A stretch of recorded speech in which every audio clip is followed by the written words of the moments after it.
Hello friends, Radhe Radhe, हर हर महादेव। मैं मीनाक्षी एक बार फिर से आपके सामने अपने नेक्स्ट वीडियो के साथ प्रेजेंट हुई हूँ। तो चलिए वीडियो शुरू होने से पहले फटाफट से बताइए आप सभी लोग कैसे हैं। I hope you are happy and healthy. तो चलिए इसी के साथ मैं आज का टॉपिक आपके साथ शेयर करती हूँ। जैसा कि पिछले कुछ वीडियो से हम एडल्टहुड पीरियड के बारे में, यंग एडल्ट के बारे में बहुत कुछ जान रहे हैं। अर्ली एडल्टहुड पीरियड में हम कैरेक्टरिस्टिक्स पे बहुत ज्यादा फोकस दे रहे हैं, जिससे हम इस पीरियड के बारे में और यंग एडल्ट के बारे में बहुत अच्छे से जानकारियां ले सकें। तो लास्ट कुछ वीडियोस में हम कैरेक्टरिस्टिक्स ऑफ अर्ली एडल्टहुड के सीरीज को देखते चले आ रहे हैं। हर एक कैरेक्टरिस्टिक्स पे पूरा फोकस डाल रहे हैं।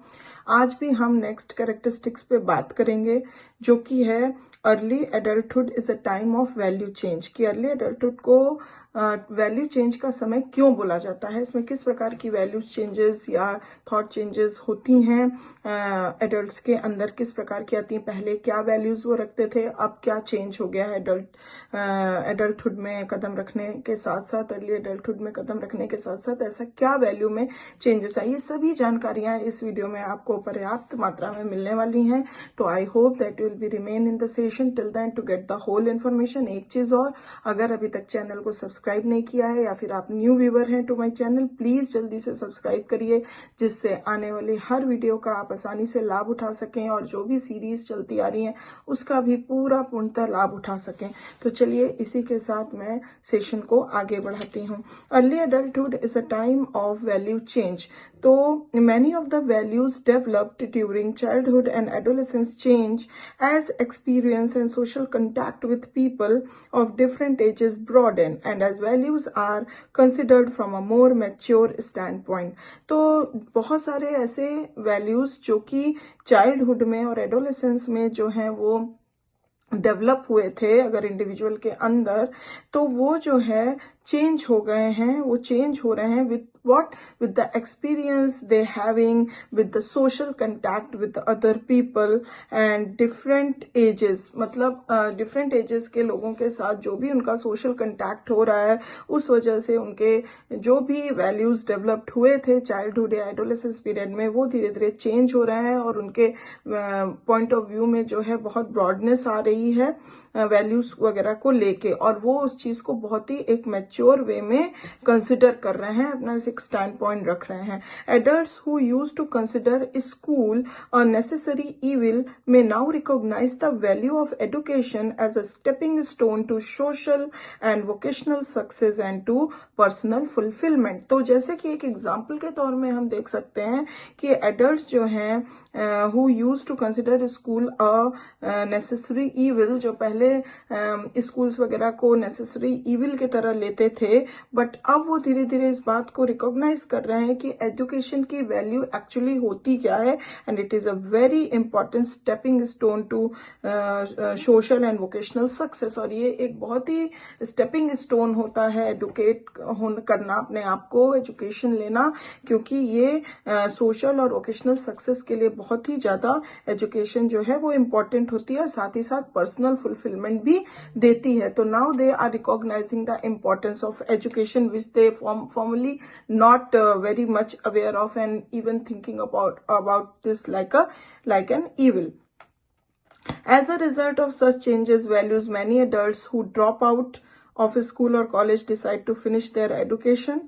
इस वजह से इसका रिजल्ट ये हुआ इस रिकॉग्निशन का कि जो भी मतलब वैल्यूज उनके चेंजेस हुए, उससे जो भी एडल्ट्स हैं जो ड्रॉप आउट हो गए थे at the time of the school और कॉलेज, वो अब डिसाइड कर रहे हैं अपनी रिमेनिंग एजुकेशन को कंप्लीट करने में, फिनिश करने में। Some find studying so stimulating that they continue to take even after receiving high school और कॉलेज डिप्लोमास। और कुछ तो ऐसा है कि स्टडिंग उनके लिए एक स्टिमुलेटिंग वाला फैक्टर कर रही है, तो they continue to having the different courses even after receiving high school और कॉलेज डिप्लोमा। उसके बाद भी वो स्टडिंग को कंटिन्यू रख रहे हैं क्योंकि वो उनके लिए एक स्टिमुलेटिंग फैक्टर साबित हो रही है।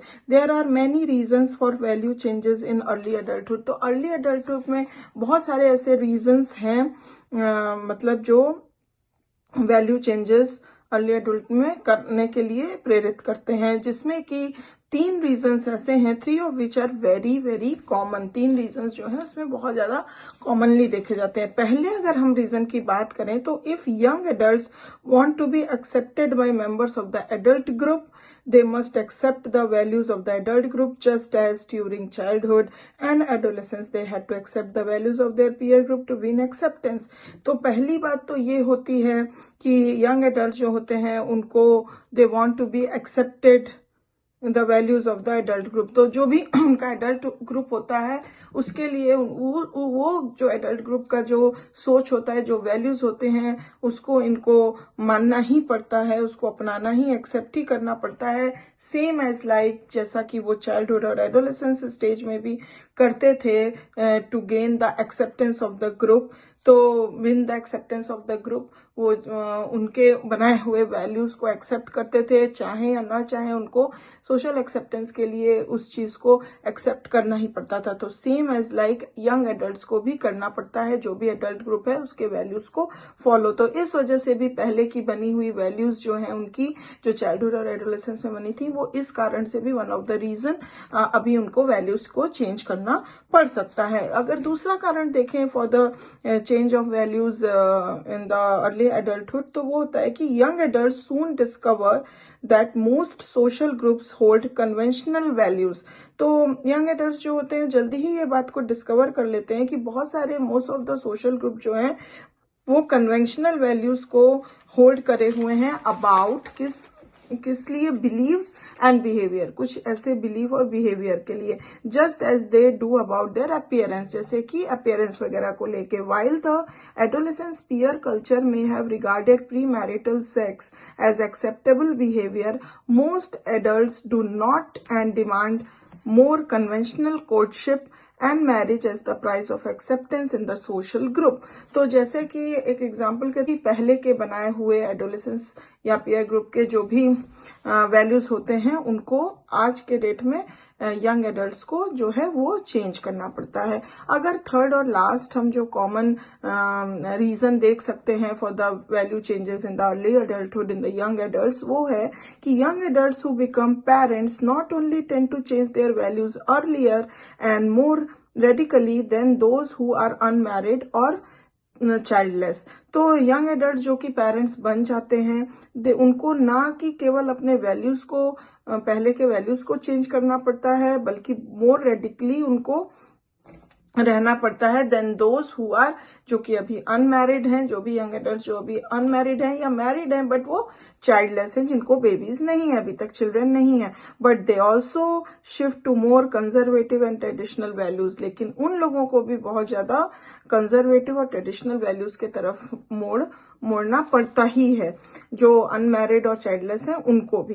इन जनरल हम देख सकते हैं the value of most young adults change from egocentric to social. तो इस वजह से हम देख पाते हैं कि इन जनरल अगर हम देखें तो most of the young adults की जो भी वैल्यूज होती हैं, पहले जो ईगोसेंट्रिक हुआ करती थी, now they become the social. Members of the me generation, जो पहले मी मतलब everything is the egocentric and about themselves only, those who think mainly of their own happiness and desire for self indulgence gradually become more socially conscious। तो वो धीरे धीरे अपने पर से उनका फोकस हटके they become more socially conscious and concerned as they assume the roles of spouse and parent. जैसे जैसे ये चीज उनके अंदर इससे डेवलप हुई, जैसे जैसे कि उनका रोल्स बदला और जैसे ही वो रोल ऑफ स्पाउस और रोल ऑफ पेरेंट मतलब प्ले करने लग गए, हो गए, वैसे वैसे उनका ईगोसेंट्रिक या खुद से जो इंटेलिजेंस था उससे उनके वैल्यूज हट के ज्यादा ही सोशल होने लग गए, दूसरों के बारे में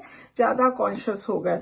तो इस तरह से हम देख सके ये सम ऑफ द 3 कॉमन रीजंस हैं जिस वजह से अर्ली एडल्टहुड में यंग एडल्ट्स के जो प्रीवियसली फॉर्म्ड वैल्यूज थे उस तरह के वैल्यू चेंजेस हमें देखने को मिले कि समय के अनुसार उनको अपने वैल्यूज को भी बदलना पड़ता है। तो इसीलिए इस अर्ली एडल्टहुड पीरियड को period of the value change भी बोला जाता है। तो आई होप कि ये इन्फॉर्मेशन आपको अच्छी लगी होगी, काफी कुछ समझ में आया होगा इसके बारे में। तो if you like it, please give a like. If you have any question, any query, any comment, please give it to the comment box. And thank you very much for watching this video till the end. And अभी तक subscribe नहीं किया है तो please जल्दी से subscribe और follow करिए। जैसा कि मैंने पहले कहा था, आपको आने वाले हर वीडियो का बहुत सुविधाजनक से नोटिफिकेशन मिलेगा और आप उसका फायदा उठा सकते हैं। I will back soon with my next informative and beautiful session for you. Till then please take good care of